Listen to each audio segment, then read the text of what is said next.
Many people ask me, what's the secret to selling luxury property? How do you do it? Well, over the past year, we closed $70 million in transactions, with many of them high-end luxury homes. So I'll tell you the main things you need to know about how to sell one of these luxury homes. So how do we sell luxury properties, and what's the secret to our success? Well, when selling a luxury property, it's important to recognise it's as much about selling the lifestyle as it is the property itself. For this reason, one of the single most important things to understand is why the current owner or the sellers purchased the home and how they live in the home. Of course, there will be specific features of the home that drew them to it, such as the view or its proximity to certain amenities or the layout of the indoor-outdoor space. But to help sell the lifestyle, we need to go deeper than that. We need to understand where the sellers have their morning coffee and why. How and where do they entertain guests in the evening? Where do they hang out before dinner for cocktail hour? Or where do they sit down after dinner to chat? It's almost certain that the current sellers will have done some improvements to the home during their ownership. So it's important to understand what they did and how it's improved the way they live in the home, because this all helps tell the story of increased value. Every home, if you look carefully, has got a distinguishing feature which is cherished by the owner. It's important to identify this as part of helping create a connection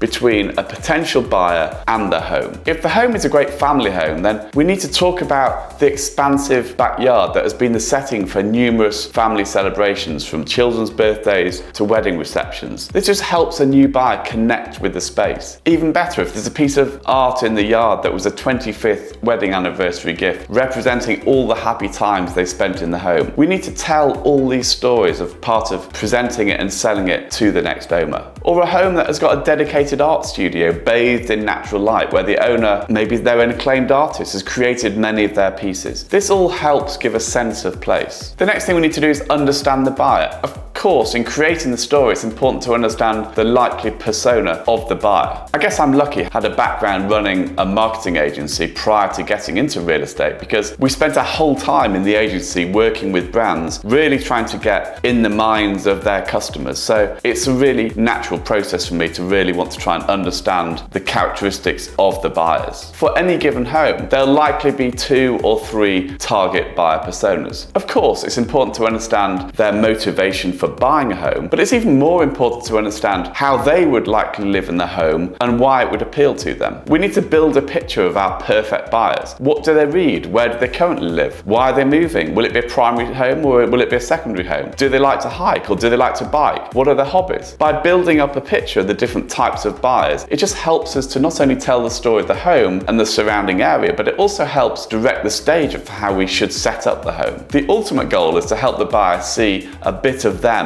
in the home as soon as they walk into it. But you know something we'd also like to see, which is you subscribe to our channel to receive new videos just like this one and updates about living in Sonoma County. I promise you that if you subscribe, I'll continue to bring you more and more videos about the lifestyle, the new arrivals, the real estate market and tips. So don't forget to hit the subscribe button. But of course, buyers of luxury homes clearly want a level of sophistication and quality, but they also want reassurance that the homes in the neighborhood are owned by either people like them or people whom they're aspiring to emulate. To effectively represent a property, we really like to understand, who the neighbors are, what do they do, how sociable are they, what are their hobbies, how long have they been there, and why do they love the area. This is all part of helping paint a property in the best possible light. Only once we know all these things can we effectively market the property by creating the right digital assets and the right collateral to tell the story, whether that's photographs or a video or whatever else it might be. So what about preparing the property? No matter what home we're representing, there's always improvements that we can make to help present the property in the most effective way.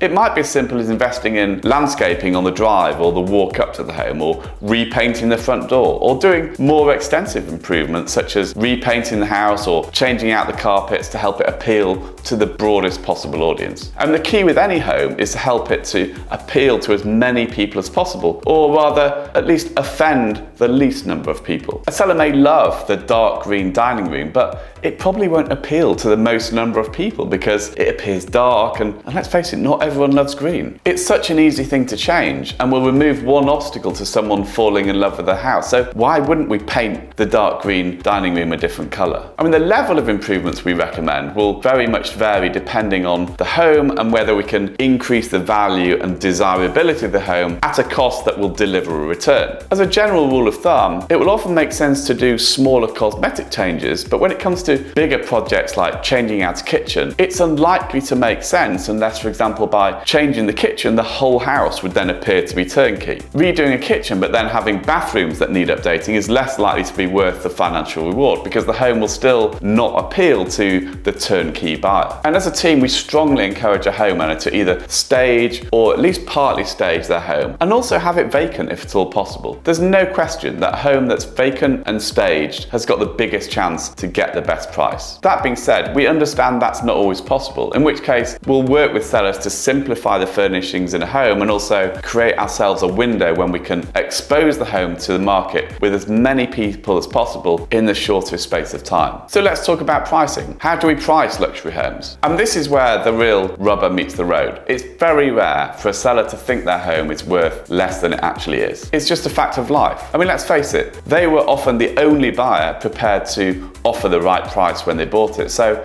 it makes sense that they may value it more than anyone else in today's market. At the end of the day, it's a seller's decision how they want to price their home. And it's an agent's decision if they want to accept the listing at that price. I mean, our approach is always to give the seller the best possible information, which includes the price at which it would sell in the average amount of time on the current market conditions. And we explain to them the consequences of pricing it high to start with, and then help them make a decision that will ultimately get the best price for the property. If a seller wants to price it higher than we recommend, we'll explain that it will likely sit on the market and they may well end up doing a price reduction or maybe more than one price reduction. But we're also happy to walk away if we don't think we can sell the house because we invest a lot of money in marketing the property. If it doesn't sell, we lose money. So why would we take on a listing we don't think we can sell? I mean, I'm lucky in that I've got a scientific background and so I'm a bit of a data nerd. So I enjoy running the numbers on a property. Of course, there's a large element of science behind pricing a property correctly, but then there's also, it's partly art as well, based on intangibles which only the market can determine. I mean, there are three things which I'll always put at the heart of our approach to pricing. The first thing is comps don't need to be local. You don't have to rely on a comparative sale next door, particularly for luxury homes where we're selling a lifestyle. If there isn't a really good adjacent comparative sale, then I've got no problem going out of the area to find a similar property that is similar in features and likely has a very similar buyer profile. The second thing is understanding the competition. It's important to think about the buyer and what other properties are they going to be putting alongside yours. This is where timing can be really important. We do need to make sure, however we price a home, that it compares favorably with other properties that are currently on the market. It should always look to be the best property on the market at a given price point, because if the other properties are actively on the market, then that tells you something about them and how they're priced. And the third thing is to understand the market dynamic. Depending on where we are in the housing market cycle will also have an important bearing on price. For example, the worst thing you can do in a market like we have right now, where the market is shifting from a seller's market to a buyer's market, is to price too high, as you'll end up chasing the market down. Similarly, in a market like we've had for the last few years, pricing a home with a view to getting multiple offers and pricing a little low has been a viable strategy up to $2 million,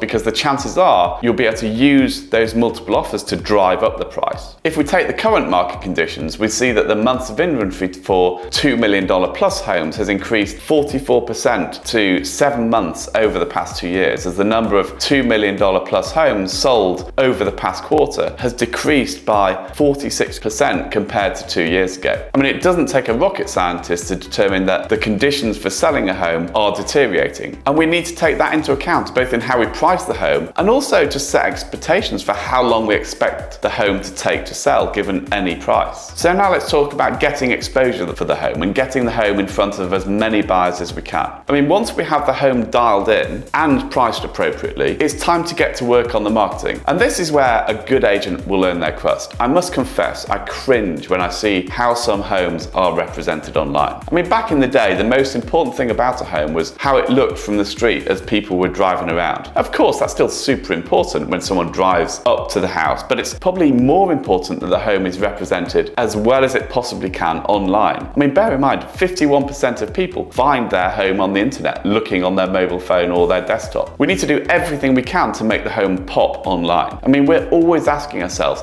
how can we make a home stand out online? It might be the way we showcase a particular feature or take a photo at twilight that will just jump off the page. The same rules apply for video. We'll always create a video for every home we sell, so we're always looking at ways to make it stand out. In fact, we're about to film one for a river property, and we plan to start the video by arriving at the home via a boat onto the private dock. Again, we're selling a lifestyle, so we need to represent that. I mean, we're lucky that we have a pretty successful YouTube channel and website with thousands of monthly viewers, so we're able to showcase our homes to a highly targeted audience through existing digital channels, including our database of nearly 5,000 people that subscribe to our newsletter. In addition to that, we have a pretty sophisticated content marketing engine, so we're always looking at how we can create content in which we can feature our listings and then serve ads via Google, YouTube, Facebook, Instagram to specific audiences that we've built based on the target audience for any given home. I mean, you're probably watching this video because we targeted you as somebody who we're interested in talking to. I mean, I'm lucky that I've got a background in marketing, so we're able to provide this capability to our client. I mean, a lot of agents think that posting their listings on the MLS is marketing the property. I mean, it's true. It does get the listing in front of a lot of eyeballs by syndicating it across all the property websites, but there's so much more that can be done. And by the way, if you're moving to Sonoma County from out of the area, make sure to grab our Sonoma County relocation guide in the description below. There you'll find everything you need to know before moving here. A breakdown of the area, the things to do, the different neighborhoods, and way more, so make sure you check it out. So what do you think? Tell me in the comments below. If you made it to this point in the video, there's a good chance that you're thinking about selling your home or thinking about your replacement home. We'd love to be your real estate resource of choice. Just email me at david@brewingtonhargreaves to get started. I mean, our team's the #1 team in Sonoma County according to Real Trends data. So with nearly 80 million homes bought and sold, we're here to help. Whether you want to buy somewhere or sell a primary home, buy a second home, sell a vacation rental, or if you need to get inside access to new construction that's coming up. And hey, before you go, if you like this video, you'll love my video about everything you need to know before you move to Sonoma County. So definitely check that out. See you in the next video.